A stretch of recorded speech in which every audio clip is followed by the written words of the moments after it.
നമസ്കാരം. നിത്യജ്യോതിഷത്തിലേക്ക് എല്ലാ മാന്യ പ്രേക്ഷകർക്കും സ്വാഗതം. ഇന്ന് 2025 ഫെബ്രുവരി മാസം 27-ാം തീയതി, 1200-ാം ആണ്ട് കുംഭമാസം 15-ാം തീയതി വ്യാഴാഴ്ച. ഇന്ന് വ്യാഴാഴ്ചയാണ്. ഇന്നത്തെ നക്ഷത്രം അവിട്ടം നക്ഷത്രമാണ്. നക്ഷത്രങ്ങളിൽ വളരെ ശുഭനക്ഷത്രമാണ് അവിട്ട നക്ഷത്രം. വളരെ ഐശ്വര്യത്തെ കൊടുക്കുന്ന നക്ഷത്രമാണ് അവിട്ടം. അപ്പോൾ അവിട്ട നക്ഷത്രം ആണ് ഇന്ന് വന്നിരിക്കുന്നത്.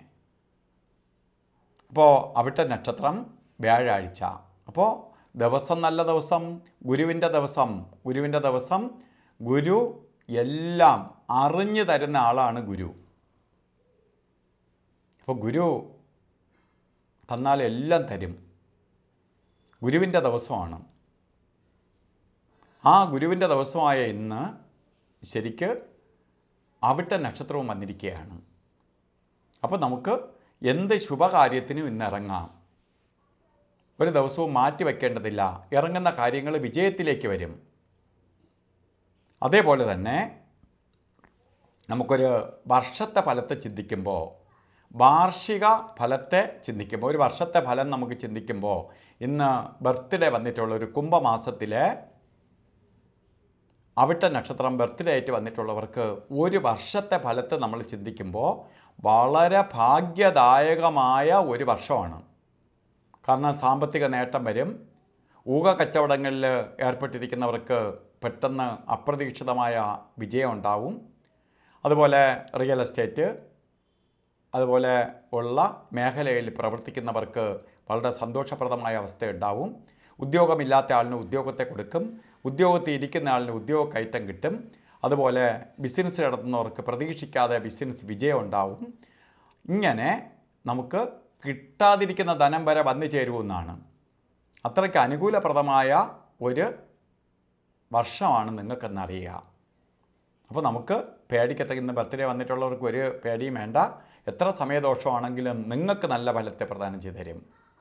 അതേപോലെ തന്നെ ഈ ഓരോ കാര്യങ്ങൾ നമ്മൾ നോക്കി പോകുമ്പോൾ, ഇന്ന് നമ്മൾ യാത്രയ്ക്ക് പോകുമ്പോൾ, ഇന്നത്തെ ദിവസം യാത്ര തിരിക്കുമ്പോൾ രാഹുകാലത്തിന് വളരെ പ്രാധാന്യം കൊടുക്കണം. രാഹുകാല സമയം, നമ്മളൊരു സമയത്ത് യാത്ര തിരിക്കുമ്പോൾ സർപ്പത്തിൻ്റെ, രാഹു എന്ന് പറഞ്ഞാൽ പാമ്പാണ്, പാമ്പ് നോക്കിക്കൊണ്ടിരിക്കുകയാണ്. അപ്പോൾ നമ്മളെ ചുറ്റിക്കും.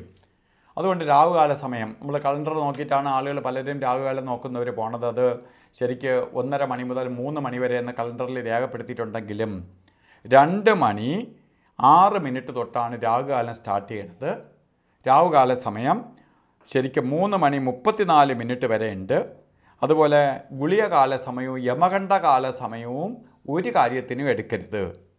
അതിൽ ഗുളികകാല സമയം വരുന്നത് 9:40 തൊട്ട് 11:09 മണി വരെയും, യമകണ്ഠകാല സമയം വരുന്നത് 6:43 തൊട്ട് 8:12 വരെയും.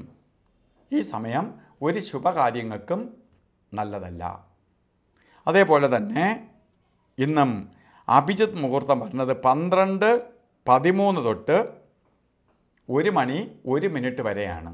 ഈ സമയം എന്ത് ശുഭകാര്യങ്ങൾക്കും, ഒന്നാമത് ഇന്നത്തെ ദിവസം നല്ല ദിവസമാണ്, നമുക്ക് നല്ല കാര്യങ്ങൾക്ക് എടുക്കാം, അതിനു വേണ്ടി പേടിക്കേണ്ടതില്ല. എന്നാലും അഭിജിത്ത് മുഹൂർത്തത്തിൽ എടുക്കുമ്പോൾ നമുക്ക് മറ്റ് മുഹൂർത്തങ്ങളെക്കാൾ കുറച്ചുകൂടി ശക്തി മുഹൂർത്തമാണ് അഭിജിത്ത് മുഹൂർത്തം.